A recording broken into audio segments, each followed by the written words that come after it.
As missiles fell on Ukrainian cities, so international condemnation rained down on Vladimir Putin and the Russian attack. Early this morning, Russian troops invaded Ukraine, a free and sovereign country. And once again, in the center of Europe, innocent women, men and children are dying of fear for their lives. We condemn this barbaric attack. Later on Thursday, EU leaders will meet to discuss developments that they'd hoped against hope wouldn't happen, and the scale of which now none could entirely have foreseen. From national capitals, leader after leader promised a coordinated and unprecedented sanctions response aimed at President Putin, the Russian elite, and the sources and havens of Russian wealth, hoping against hope again that they will make a difference. US President Joe Biden joined a Zoom meeting of G7 leaders. In a statement earlier, the US president said Russia alone is responsible for the death and destruction this attack will bring.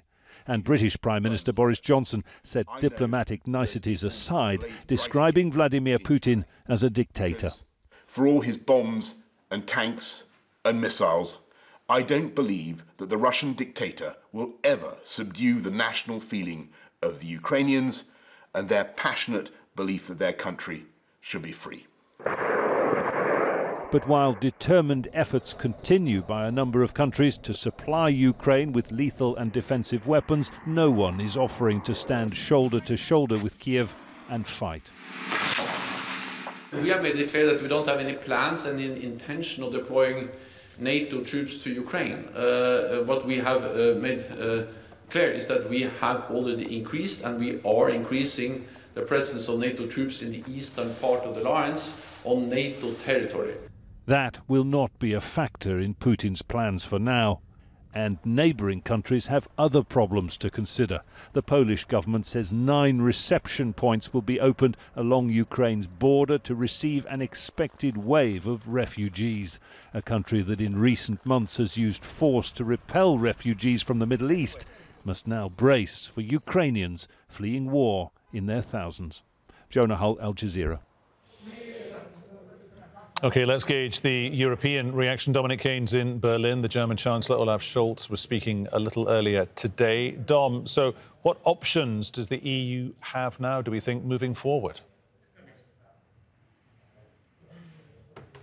Well, the funny thing about this is that the EU leaders who, in one sense, are decisive are the French president, the German chancellor, and they've been taking part in a virtual summit of the G7 leaders, which has broken up in the course of the last 45 minutes, 50 minutes, Peter. And if you'll allow me to read the statement that they've come up with, it is pretty strong, in fairness. It goes to what Jonah was just telling us in his report there about sanctions, the options that are available.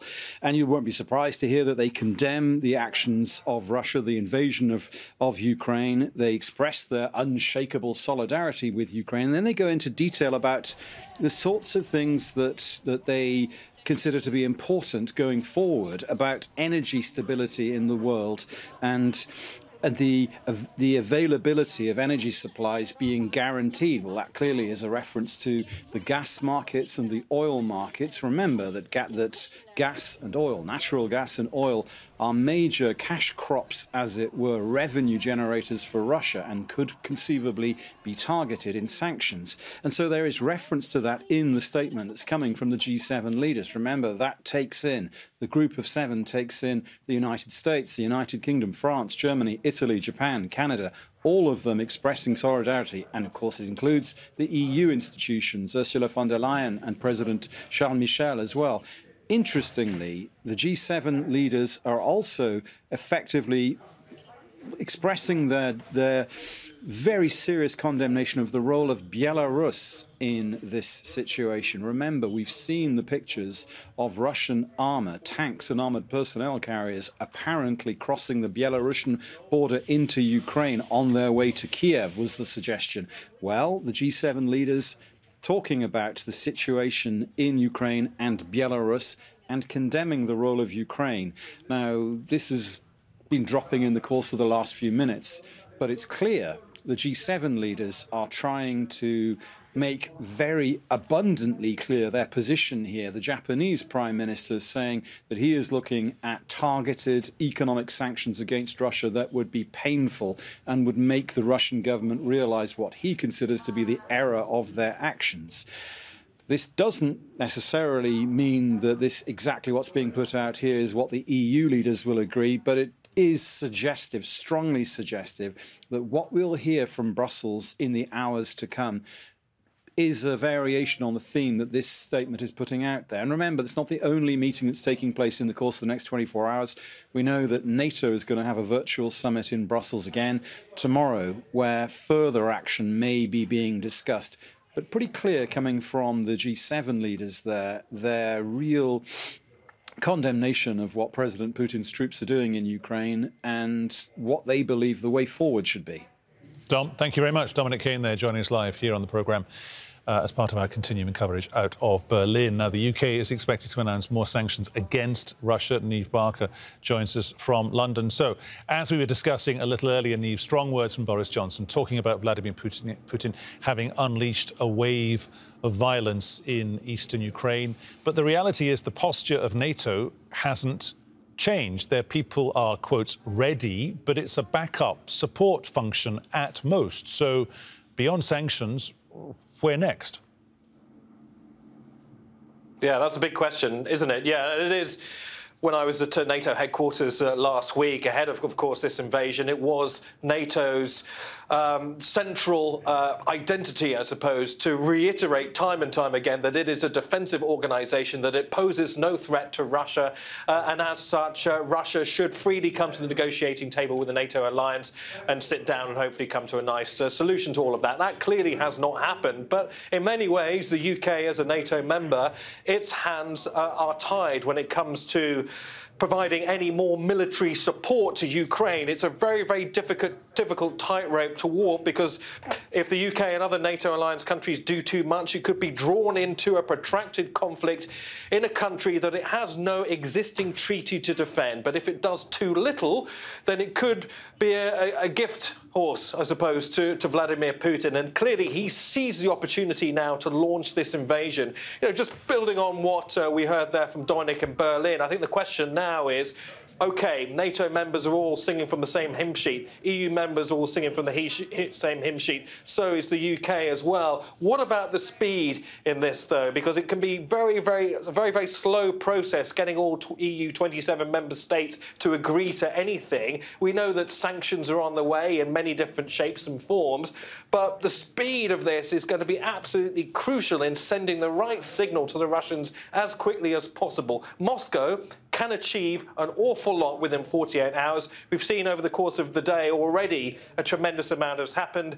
If the UK and EU and NATO alliance don't act quickly, the situation will be incredibly complicated and sanctions will be less effective than they hope they will be if they don't act immediately. Niamh, thank you very much. Niamh Barker there with breaking down for us what's going on in London amongst the political leaders there in the UK capital. Let's bring in Alexander Bratetsky.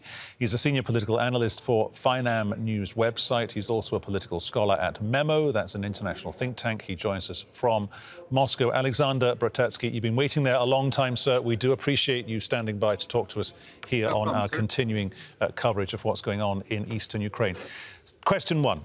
Is stage one for Vladimir Putin creating some sort of rump Ukraine light buffer zone / protectorate going from Crimea across to Luhansk up to Donetsk and encompassing the Donbass region there, where all the fighting is going on in eastern Ukraine at the moment? That's definitely maybe his goal, historical and maybe political, as he, in his address to the nation, has dismantled the Ukrainian Soviet Republic, which was created by the Bolsheviks and Vladimir Lenin. But actually, I don't think so. He's politically acting for this, because this will be actually the end of his political regime. And he is now seen as sort of like a dictator of sort, like Saddam Hussein And even the attack on Ukraine can be seen as an attack of the United States on Yugoslavia in 1991, regardless of Mr. Milosevic's action, that was an interference into an independent country. And Putin, who mentioned the Yugoslavia, was actually doing almost the same. So it looks like he is trying to use this kind of a scenario where he would pressure the Ukrainian authorities for peace, maybe in 2 days or 3 days, because to have that long-standing war with Ukraine would be actually very expensive, even for the Russian budget. The Russian economy is not in good shape. Ukrainian army was going to be fighting back, and also the partisan movement. We should take this into account. So the things are very serious for Vladimir Putin right now. So, and it's very important where he would stop, to pressure Ukraine to negotiate or to go further, which I don't think so would be. Why do you say he's perceived as being a dictator in Russia? I mean, I get it that he's perceived as being a Russian dictator in Ukraine, but his popularity figures are always very healthy in Russia. That's true, but for every leader, for example, we sometimes compare the situation to the Caribbean crisis, and while the U.S. was also guilty for taking part in this crisis, Nikita Khrushchev, who acted very bizarrely, was actually almost 2 years in power later on, and then he was actually taken away by the Politburo, who actually accused him of radical actions, and he was replaced by a much more conservative and much more sober figure like Leonid Brezhnev. So it's very difficult. I don't think so people within the Putin's inner circle agree with all his actions.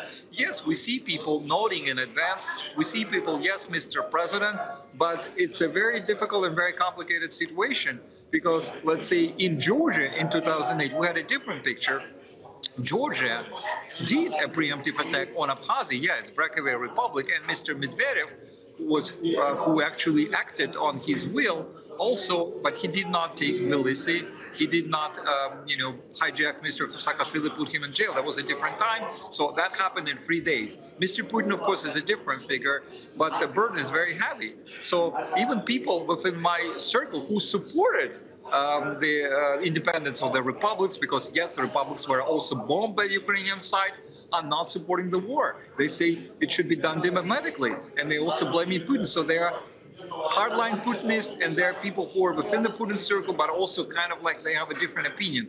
So things are very complicated in the Russian society. It's not black and white. It's not a full support of the president. Alexander Brzezinski, we've heard from Volodymyr Zelensky in the last hour or so. He was as live, as we call it in international television newsrooms. We went to a tape feed of him talking to the people of Ukraine about 45 minutes ago now. He was saying, we have got Russian POWs, we have downed some of their aircraft, we will fight back. So he's clearly solid and sound in his belief in his own abilities. But when the Russian army is firing, we had at breakfast time this morning, your time, those reports of Russian cruise missiles. And that made me sit up and listen. The idea of Russia using cruise missiles, we've heard nothing else about that in the intervening 12 hours or so. But when Mr. Putin is firing his bullets, or his soldiers are firing their bullets at Ukrainians, is Russia also, however, firing bullets at the West, at the outside world, firing bullets at NATO, firing bullets at all those European presidents and prime ministers who are deciding, what do we do after sanctions? Well, of course, he's firing bullets on the West. He hated NATO for giving this expansion. And I don't want to be a devil advocate because I don't want to justify the actions of my president. But he did have legitimate concerns. Of all our presidents, Michael Gorbachev, Boris Nikolaevich Yeltsin, they all had legitimate concerns over NATO moving to Russian borders. And we said, no, sorry, we need to negotiate. And they never took us seriously. That was also a voice within the Russian community. But Mr. Putin has crossed certain lines. He crossed the line. So he crossed the line and this is a sort of a figure like Saddam Hussein was for the Americans, right? So it looks like he is firing bullets to the United States. And of course, the sanctions would be very heavy. And I don't think so the Russians want to say, oh, thank you very much, Mr. President, for the milk goes, up, or I couldn't pay my salary. Some of my friends are even thinking about emigration right now, and they love Russia. They're not somebody who would say they would like to live in the West because for the sake of it. No, they want to leave because they do not agree with the policy of the current leadership and the young people. I'm an old man, so I'm staying. But younger people have different views, and they feel like for them this is a war in the middle of Europe, right? Which is we all love Russian army. It's been we just celebrated the Red Army anniversary, and everybody are proud of the army actions, but not in this way, because yes, our army is fighting against another Slavic nation. So that's a big reason. That's Alexander a big reason Brodetsky, thank you so much for talking to us there. I suspect from what looks like a very nice and sounds like a very nice piano bar there in Moscow, a slightly unreal moment. He's gone on a slightly unreal day, of course. Let's just play you some pictures we're just receiving now coming to us from Moscow. That rather nondescript gentleman you're looking at is one of the key players in the room. I don't know who he is, but he is a key player because he's a very wealthy guy, because he is one of Russia's many oligarchs. Vladimir Putin, the Russian president, is in that chamber as well. There we are. Of course, since 2018, the reason he's talking to them, I guess, is that since 2018, several Russian oligarchs, and these people are not just wealthy, they are eye-wateringly wealthy. They would make King Solomon's miners blush. They are so wealthy, but their companies have been hit by US sanctions. It was under an umbrella piece of legislation, international legislation. It was called the Countering America's Adversaries Through Sanctions Act, because they support directly, financially, politically as well, the Russian government, and I quote from the act, the Russian government's malign activities around the globe. All the men in that chamber that Mr. Putin is addressing and talking to, and I guess bolstering and saying to them, look, it's going to be okay, look, the economy is going to be okay. This talk of chucking us out of the SWIFT interbanking system around the world is not going to happen because we are insulated. We have ridden the wave of sanctions now for 4 years, and look, the economy is basically sound because all those guys, they started making big amounts of money when the Soviet Union fell to bits, 1989, 1990, when the Berlin Wall came down as well, when, you'll remember, Mr. Gorbachev famously at the time said to Erich Honecker, the East German premier, leave the wall open. And that was the beginning of the end of the USSR. So those are the latest pictures coming to us from Moscow.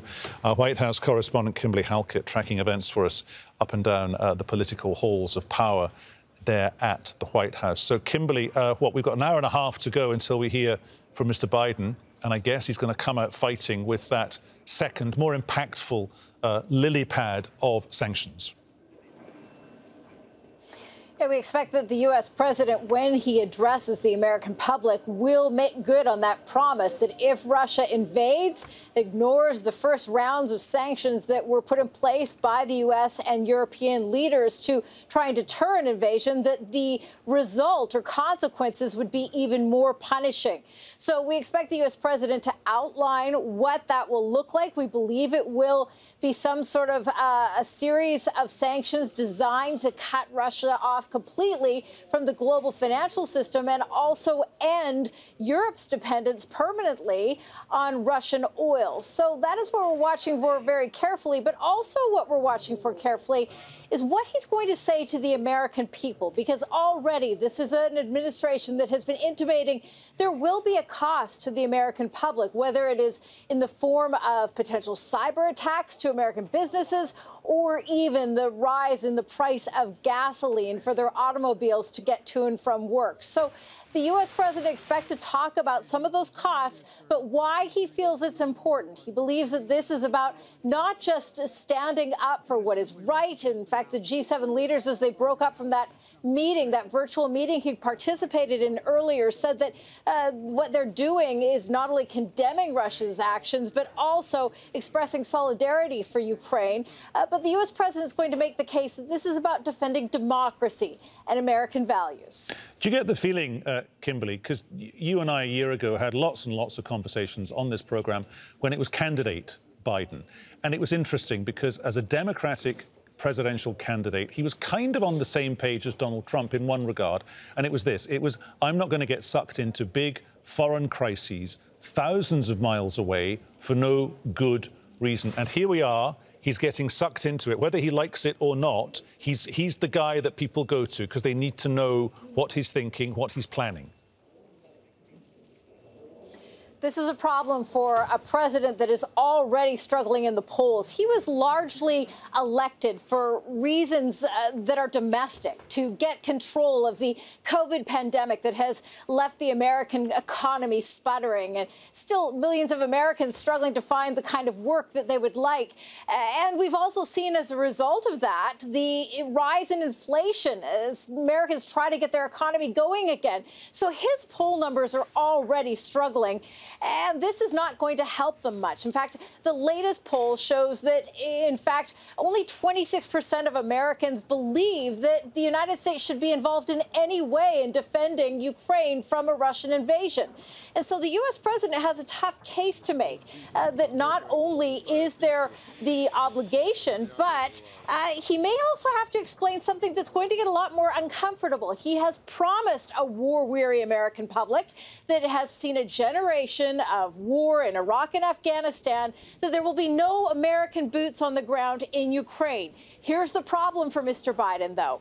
If that conflict spills over into Latvia or any other neighboring NATO country, there's going to be an obligation of the United States to get involved, because that would invoke Article 5, that an attack on one is an attack on all when it comes to the NATO alliance. And so while the U.S. president has made this promise to the American public, he may now have to explain that if this goes further than Ukraine, Americans will be seeing conflict again, one that many people don't want. And you're right, the U.S. president really shied away from on the campaign trail. Kimberly, thank you so much. We'll talk to you a little later. Mr. Biden due to talk to the world, talk to the nation in, what, 55 minutes? You'll bring it to us live, I'm sure. Thank you very much, Kimberly Halkett there. OK, it is...